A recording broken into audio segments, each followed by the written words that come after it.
உங்களை வரவேற்பதிலே மகிழ்ச்சி.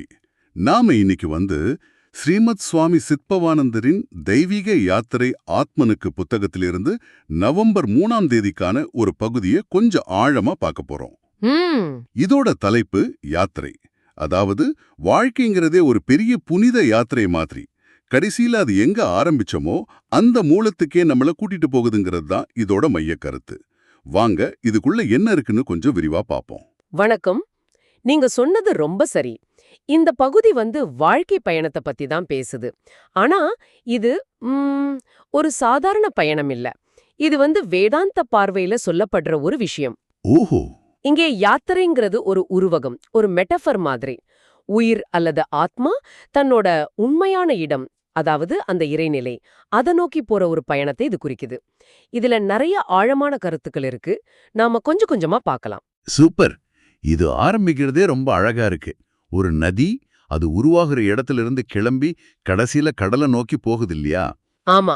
அதே மாதிரி உயிர்களும் தங்களோட மூலமான இறைநிலையை நோக்கி போய்கிட்டே இருக்குன்னு சொல்லுது. ஆனா இங்கதான் ஒரு சுவாரஸ்யம். பெரும்பாலும் இதை தெரியாமலே நடக்குதாம். இந்த ஒப்பீட்டை எப்படி புரிஞ்சுக்கிறது? நதிக்கு வழி தெரியுமா தெரியாதான்னு நமக்கு தெரியாது. ஆனா அது கடல்ல சேருது. மனுஷங்க விஷயத்துல இது எப்படி? இது ரொம்ப நல்ல கேள்வி. பாருங்க, இந்த நதி கடல் உருவகம் வேதாந்தத்துல ரொம்ப பிரபலம். இதுல நாம கவனிக்க வேண்டிய முதல் விஷயம் என்னன்னா, அந்த மூலம் அல்லது இறைநிலைங்கிறது நாம அடைய வேண்டிய ஒரு இலக்கு மட்டும் இல்ல. அதுதான் உயிர்களோட இயல்பான நிலைமைங்கிறதும் தான். நதி எப்படி இயற்கையா கடலுக்கு போகுதோ அதே மாதிரி உயிர் தன்னோட மூலத்துக்கு திரும்புறது ஒரு இயற்கையான தவிர்க்க முடியாத ஓட்டம்னு இது சொல்லுது. ஓ, இயற்கையான ஓட்டமா? கான்ஷியஸா நடக்கிறதா சொல்றது முக்கியம். ஆரம்ப கட்டத்துல நம்மள பல உயிர்கள் நாம எங்க போறோம், ஏன் போறோம், எந்த பிரக்னியும் இல்லாமலேயே இந்த பயணம் நடந்துகிட்டு இருக்கு. அது ஒரு இயல்புணர்ச்சி, ஒரு இன்ஸ்டிங்க்ட் மாதிரி. அப்போ இது ஒரு அனிச்சை செயல் மாதிரி, நம்மளோட விருப்பம் இல்லாமலேயே ஏதோ ஒரு சக்தி நம்மள இழுக்குதா? அப்படியும் சொல்லலாம். வேதாந்த பார்வைப்படி பார்த்தா அந்த மூலத்தோட ஈர்ப்பு சக்தி எப்பவுமே இருக்கு. ஆனா நம்மளோட அறியாமைங்கிற ஒரு திரை அதை மறைக்குது.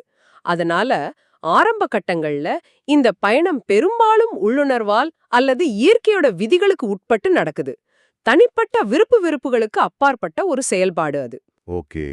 இத இந்த பகுதி அடுத்ததா சொல்ற பரிணாமம்ங்கிற விஷயத்தோட நாம தொடர்பு படுத்தி பார்க்கலாம். ஆமா, அதுக்கு தான் வரேன். அப்போ இந்த தெரியாமலேயே நடக்கிற பயணம் எப்படி முன்னேறுது, உயிர்கள் எப்படி தங்களை உயர்த்தி கொள்ளுது?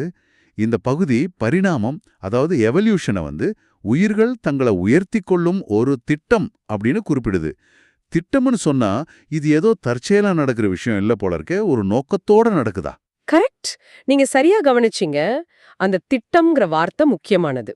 இப்ப பொதுவா டார்வின் பரிணாம கொள்கையில பார்த்தா தற்செயல் நிகழ்வுகளுக்கும் சர்வைவல் ஆஃப் த ஃபிட்டஸ்ட்க்கும் முக்கியத்துவம் கொடுப்பாங்க இல்லையா? ஆமா. ஆனா இங்க வேதாந்த பார்வையில பார்க்கும்போது பரிணாமம்ங்கிறது உயிர்கள் படிப்படியா தங்களோட உண்மையான இயல்பை உணர்வதற்கான ஒரு கட்டமைக்கப்பட்ட வழிமுறை மாதிரி சொல்லப்படுது. இதுல ஒரு நோக்கம் இருக்கு, ஒரு இலக்கு இருக்கு. இது வெறும் உடல் ரீதியான மாற்றம் மட்டும் இல்ல. இது உணர்வு நிலையில கான்ஷியஸ்னஸ்ல ஏற்படுற வளர்ச்சியையும் குறிக்குது. உணர்வு நிலை வளர்ச்சியா? அப்போ இது வெறும் பயாலஜிக்கல் எவல்யூஷன் இல்ல. இல்ல, அதுக்கு மேல. சரி, இந்த பரிணாம பயணத்துல உயிர்கள் எண்ணற்ற பிறப்பு இறப்புகளை கடந்து வருவதாகவும் இந்த பகுதி சொல்லுது. இதுதான் இந்த பயணத்தோட நீளத்தையும் அந்த ஒரு சிக்கலையும் காட்டுற மாதிரி இருக்கு. எண்ணற்றன்னு சொல்லும்போது அது எவ்வளவு காலம்னு கற்பனை செய்யவே முடியலையே. நிச்சயமா. எண்ணற்ற பிறப்பு இறப்புகள், அதாவது கவுண்ட்லெஸ் பர்த்ஸ் அண்ட் டெத்ஸ்ன்னு சொல்றது நம்ம தத்துவங்கள்ல வர்ற சம்சாரம் அல்லது பிறவிச் சுழற்சிங்கிற கருத்தோட நேரடி தொடர்புடையது. சம்சாரமா? ஆமா. சம்சாரம்னா மாறி மாறி வர்றதுன்னு அர்த்தம். ஒரு உயிர் பலவிதமான உடல்களை எடுக்குது. அந்த உடல்கள் மூலமா அனுபவங்களை பெறுது, கர்ம வினைகளை சேர்க்குது, அப்புறம் அதோட விளைவுகளை அனுபவிக்குது, இறக்குது, மறுபடியும் பிறக்குது. இது ஒரு பெரிய சுழற்சி. ஓஹோ. ஒவ்வொரு பிறவியும் ஒவ்வொரு அனுபவமும் அந்த உயிரை கொஞ்சம் கொஞ்சமா பக்குவப்படுத்துது. அத மெதுவா அதோட மூலத்தை நோக்கி நகர்த்துதுன்னு நம்பப்படுது. இந்த பகுதியில இந்த நீண்ட நெடிய சம்சார சக்கரத்துல ஒரு முக்கியமான மைல்கல்லா மனித நிலைய அடையறத குறிப்பிடுறாங்க. ஓ, அப்போ கல், மண், செடி, கொடி, புழு, பூச்சி இப்படி நிறைய பிறவிகளை கடந்து கடைசியா மனித பிறவி கிடைக்குதுன்னு சொல்றீங்களா? இது ஒரு பெரிய ஏணி மாதிரி இருக்கு, கீழே இருந்து படிப்படியா மேலே ஏறி வர்ற மாதிரி. ம் அப்படி புரிஞ்சுக்கலாம். சரி, அப்போ இந்த மனித பிறவி அவ்ளோ முக்கியமானதுன்னா அதை அடைஞ்ச பிறகு என்ன? இங்க ஏதோ ஒரு பெரிய திருப்பம் வர்ற மாதிரி தோணுது. ஏன்னா இந்த பகுதியில சொல்றாங்க, மனித நிலைய அடைஞ்ச பிறகு உயிர்கள் ஆன்மீக மண்டலத்திற்கு உயர முயற்சிக்க வேண்டும் அப்படின்னு ஸ்ட்ரைவ்னு சொல்றாங்க. இங்க முயற்சின்னு ஒரு வார்த்தை வருது பாருங்க. இதுக்கு முன்னாடி வரைக்கும் தெரியாமலே நடந்த பயணம் இப்ப முயற்சி செய்ய வேண்டிய கட்டத்துக்கு வருதா? மிக்க சரியான கவனிப்பு. இதுதான் மனித பிறவியோட தனிச்சிறப்புன்னு இந்த பகுதி சொல்ல வருது. மத்த உயிரினங்கள் அதுங்க பெரும்பாலும் தங்களோட இயல்புணர்ச்சிக்கு, இன்ஸ்டிங்க்ட்க்கு கட்டுப்பட்டு வாழுது. அதோட வளர்ச்சி பெரும்பாலும் இயற்கையாவே அவங்களோட பிரக்ஞை இல்லாமலே நடக்குது. ஆனா மனிதனுக்கு பகுத்தறிவு இருக்கு, இன்டெலெக்ட் இருக்கு, நல்லது கெட்டத பிரிச்சு பார்க்கற திறன், டிஸ்கிரிமினேஷன் இருக்கு, சுயமா சிந்திச்சு செயல்படுற ஆற்றல், அதாவது ஃப்ரீ வில். இது எல்லாமே மத்த உயிர்களை விட அதிகமா இருக்கு. சரி. இதனால மனித நிலையில பரிணாமம்ங்கிறது வெறும் இயற்கையான ஓட்டமா மட்டுமில்லாம நம்மளோட உணர்வுபூர்வமான நோக்கத்தோட கூடிய முயற்சியையும் சார்ந்திருக்கு. அதனாலதான் முயற்சிக்க வேண்டும், ஸ்ட்ரைவ் அப்படிங்கிறாங்க. நாம சும்மா இருந்தா போதாது, நாமளே மெனக்கட்டு ஆன்மீக ரீதியா உயர முயற்சி செய்யணும்னு இது சொல்லுது. அப்போ மனிதனா பிறந்ததே ஒரு பெரிய வாய்ப்பு, ஒரு பொறுப்பு மாதிரி. வெறும் சாப்பிட்டு தூங்கி இனப்பெருக்கம் செஞ்சு வாழ்றதுக்கு மேல ஒரு நோக்கம் இருக்குன்னு இந்த பகுதி சொல்ல வருது, அப்படிதானே? ஆமா, நிச்சயமா. சரி, அப்போ அந்த ஆன்மீக மண்டலம்னா என்ன? அது சொர்க்க மாதிரி ஏதாச்சும் ஒரு இடமா? இதுவும் நல்ல கேள்வி. ஆன்மீக மண்டலம்ங்கிறத ஒரு குறிப்பிட்ட இடமா பார்க்கறத விட அது ஒரு உயர்ந்த உணர்வு நிலைன்னு புரிஞ்சுக்கலாம். ஒரு விழிப்புணர்வு நிலை. உணர்வு நிலையா? நம்மளோட சாதாரணமான இந்த புலன்களோட சம்பந்தப்பட்ட உலக வாழ்க்கையிலிருந்து நம்ம கவனத்தை திருப்பி நம்மளோட உண்மையான ஸ்வரூபம் என்ன, வாழ்க்கையோட நோக்கம் என்னன்னு தேட ஆரம்பிக்கிற நிலை. சுயநலம், கோபம், பொறாமை மாதிரி கீழ்நிலை எண்ணங்கள்ல இருந்து விடுபட்டு அன்பு, கருணை, தியானம், சுய விசாரம், அதாவது செல்ஃப் என்கொயரி, இது மாதிரியான நல்ல விஷயங்களை வளர்த்துக்க முயற்சி பண்றது. இந்த முயற்சி மூலமா தான் அந்த மண்டலத்தை நோக்கி உயர முடியும். இதுக்கு தான் சாதனா அல்லது ஆன்மீக பயிற்சின்னு பேரு. இது ஒரு செயல்முறை, ஒரு இடம் இல்ல. புரியுது, புரியுது. அப்போ இது ஒரு அகப்பயணம். வெளியில எங்கேயோ போறதில்ல, நம்ம உள்ளுக்குள்ளேயே உணர்வு நிலையில உயரத்துக்கு போறது. இந்த பகுதி மொத்த பயணத்தையும் ஒரு நீண்ட யாத்திரை அப்படின்னு சொல்லுது. அதோட இலக்கை அடையும் வரை ஓய்வில்லைன்னு அழுத்தமா சொல்லுது. இது கொஞ்சம் பயமுறுத்துற மாதிரி இருக்கே, சலிக்காம போயிட்டே இருக்கணும் போல. ஆமா, நீண்ட யாத்திரைன்னு சொல்றது மூலமா இது ஒன்னும் சுலபமான குறுகிய கால பயணம் இல்லைன்னு புரிய வைக்கிறாங்க. பல பிறவிகள், பல தடைகள், பல சோதனைகள், தவறுகள், திருத்தங்கள்னு இது நீண்டுகிட்டே போகலாம். ஓய்வில்லைங்கிறதுக்கு 2 அர்த்தம் இருக்கு. ஒன்னு, நீங்க இலக்க அடையிற வரைக்கும், அதாவது அந்த மூலத்தை அடையிற வரைக்கும் இந்த பிறவி சுழற்சி, சம்சாரம் தொடர்ந்துட்டே இருக்கும். பிறப்பு இறப்புங்கிற அலைச்சல் ஓயாது. ஓகே. இன்னொன்னு, ஆன்மீக பாதையில தீவிரமா முயற்சி செய்யற ஒரு சாதகனுக்கு உண்மையான மன அமைதி, பூரண திருப்திங்கிறது அந்த இறுதி இலக்க அடையறப்போதான் கிடைக்கும்.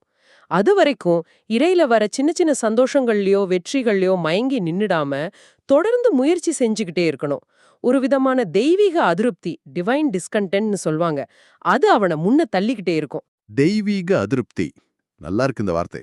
அப்போ இந்த மாபெரும் நீண்ட ஓய்வில்லாத புனித யாத்திரையோட கடைசி என்ன? எப்போதான் அந்த ஓட்டம் நிற்கும்? எப்போ அந்த நிஜமான ஓய்வு கிடைக்கும்? இந்த பகுதி அதுக்கு நேரடியா பதில் சொல்லுது. மனிதன் தன்னை ஆத்மன் என்று உணரும்போது அவனது யாத்திரை முடிவடைகிறது. இதுதான் கிளைமேக்ஸ்ன்னு நினைக்கிறேன். ஆனா ஆத்மன்னு தன்னை உணர்றதுனா என்ன? அது எப்படி இருக்கும்? ஆமா, இதுதான் இந்த பயணத்தோட இலக்கு, அதோட முடிவு. நாம ஆரம்பத்துல பார்த்த நதி கடல் உருவகத்தை இங்க மறுபடியும் பொருத்தலாம். நதி ஓடிக்கிட்டே இருக்கு, அதுக்கு ஒரு தனி பேர், தனி உருவம் இருக்கு இல்லையா? ஆமா. ஆனா அது கடல்ல கலந்ததும் அதோட தனித்தன்மை போயிடுது. அது கடலோடு கடலா, அந்த பரந்த பெருங்கடலாவே மாறிடுது. அதுபோல ஆத்மன்கிறது தான் நம்மளோட உண்மையான நிரந்தரமான சொரூபம். நம்ம உடல், மனம், புத்தி, எண்ணங்கள், உணர்ச்சிகள் இதெல்லாமே மாறிக்கிட்டே இருக்கிற விஷயங்கள். ஆனா இந்த ஆத்மன்கிறது மாறாதது, நிரந்தரமானது. அதுதான் நம்மளோட அடிப்படை இயல்பு. அதுதான் நம்ம மூலம்னு சொன்ன அந்த பரம்பொருளோட இறைநிலையோட ஒரு அம்சம். நான் இந்த உடல் இல்ல, இந்த மனம் இல்ல, நான் அந்த தூய்மையான, எல்லையற்ற, மாறாத ஆத்மன்தான் அப்படின்னு ஒருத்தர் சந்தேகத்துக்கு இடமில்லாம நேரடி அனுபவமா உணர்றது தான் ஆத்ம அனுபூதி, செல்ஃப் ரியலைசேஷன். அப்போ நான் யாருங்கிற அந்த பெரிய கேள்விக்கு கிடைக்கிற நேரடி விடைதான் இது. நான் இந்த சின்ன உடல் மனசுக்குள்ள அடைபட்ட ஒரு ஜீவன் இல்ல, நான் அந்த எல்லையற்ற பரம்பொருளோட அம்சம்ங்கிற உணர்வு. இதுதான் யாத்திரையோட முடிவா? நதி கடைசியா கடலை அடைஞ்சிடுச்சு. மிகச் சரியா சொன்னீங்க. வேதாந்தத்தோட பார்வையில இதுதான் முக்தி அல்லது மோட்சம், லிபரேஷன். குறிப்பா இந்த உடலோட இருக்கும்போதே இந்த உண்மைய உணர்ந்தா அதுக்கு ஜீவன் முக்தின்னு பேரு. ஜீவன் முக்தி. ஆமா, வாழ்ந்துகிட்டே விடுதலை அடைஞ்ச நிலை. இந்த ஆத்ம அனுபூதி ஏற்பட்ட பிறகு அந்த அறியாமையால ஏற்பட்ட நான் வேறு, இறைவன் வேறுங்கிற அந்த பிரிவினை எண்ணம் மறைஞ்சிடுது. தேடுதல் முடிவுக்கு வருது. மூலத்தோட மீண்டும் இணைஞ்ச அந்த பூரண திருப்தி, அமைதி கிடைக்குது. அதனால தான் அதுக்கப்புறம் ஓய்வு தேவைப்படல. ஏன்னா அலைச்சலே நின்னுடுச்சு. அடையப்பா. அதுக்கு மேல போக வேண்டிய இடம் எதுவும் இல்ல. பயணம் அதோட இலக்க அடைஞ்சிடுச்சு. சம்சார சக்கரம் உங்களுக்கு நின்னுடுச்சு. வாவ். அப்போ இன்னைக்கு நாம அலசின இந்த பகுதி வாழ்க்கைய ஒரு சாதாரண நிகழ்வை பார்க்காம ஒரு மிக நீண்ட பல கட்டங்களை கொண்ட பரிணாம வளர்ச்சியோட கூடிய ஒரு பிரம்மாண்டமான யாத்திரையா காட்டுது. ஒரு நதி கடலை நோக்கி ஓடுற மாதிரி உயிர்களெல்லாம் தங்களோட உண்மையான மூலமான இறைநிலையை நோக்கி போய்கிட்டே இருக்கு. ஆமா, ஆரம்பத்துல இது தெரியாமலே நடந்தாலும் மனித பிறவியில இது ஒரு உணர்வுபூர்வமான ஆன்மீக முயற்சியா மாறி கடைசியில தன்னை ஆத்மன் உணர்ந்து அந்த மூலத்தோட இணையறதுல முடியுது. இது வாழ்க்கைக்கு ஒரு பெரிய அர்த்தத்தை கொடுக்குது இல்லையா? ஆமாம். ரொம்ப அழகா தொகுத்து சொன்னீங்க. உயிர்களோட அந்த பரிணாம வளர்ச்சி, எண்ணற்ற பிறவிகள் வழியா அது கத்துக்கிற பாடங்கள், அப்புறம் மனித பிறவியோட தனிச்சிறப்பு, அந்த பிறவியில நாம செய்ய வேண்டிய உணர்வுபூர்வமான ஆன்மீக முயற்சி, அதோட இறுதி இலக்கான ஆத்ம அனுபூதி, இது எல்லாத்தையும் இந்த பகுதி ஒரு சில வரிகள்ல ரொம்ப அழகா அடக்கி சொல்லியிருக்கு. ஆமா. நம்மளோட அன்றாட போராட்டங்களுக்கு பின்னாடி ஒரு பெரிய நோக்கம் இருக்கு, ஒரு நீண்ட பயணம் இருக்குங்கிற ஒரு பிரக்ஞையே இது ஏற்படுத்துது. நிச்சயமா. நம்மளோட சின்ன சின்ன கவலைகள் சந்தோஷங்களுக்கெல்லாம் அப்பாற்பட்ட ஒரு பெரிய சித்திரத்தை இது காட்டுது. ரொம்ப இன்ட்ரெஸ்டிங்கா இருக்கு. இந்த பார்வைய நாம உள்வாங்கும்போது ஒரு கேள்வி இயல்பாவே எழும். சரி, வாழ்க்கைங்கிறது ஆத்மனை உணர்றதுக்கான இவ்ளோ பெரிய யாத்திரைனா, நாம பேசின அந்த ஆன்மீக மண்டலத்திற்கு உயர முயற்சிப்பதுங்கிறது, அது நம்மளோட ஒவ்வொரு நாள் வாழ்க்கையில எப்படி வெளிப்படணும்? நல்ல கேள்வி. ஆத்ம அனுபூதிங்கிறது ஒரு பெரிய இலக்கு. அந்த நீண்ட பயணத்துல நாம இன்னைக்கு இப்பவே எடுத்து வைக்கக்கூடிய சின்ன சின்ன படிகளா எதை நினைக்கலாம், எது நம்மள அந்த மூலத்தை நோக்கி ஒரு சின்ன அடி முன்னெடுத்து வைக்கும்? இது நாம ஒவ்வொருத்தரும் நமக்குள் கேட்டுக்க வேண்டிய, கொஞ்சம் சிந்திச்சு பார்க்க வேண்டிய ஒரு கேள்வி இல்லையா? அருமையான ஒரு சிந்தனை. இந்த ஆழமான அலசல்ல எங்களோடு இணைந்ததற்கு உங்களுக்கு ரொம்ப நன்றி. இது நிச்சயம் கேட்டுக்கிட்டு இருக்கிறவங்களுக்கு பல சிந்தனைகளை தூண்டி இருக்கும்னு நம்புறேன்.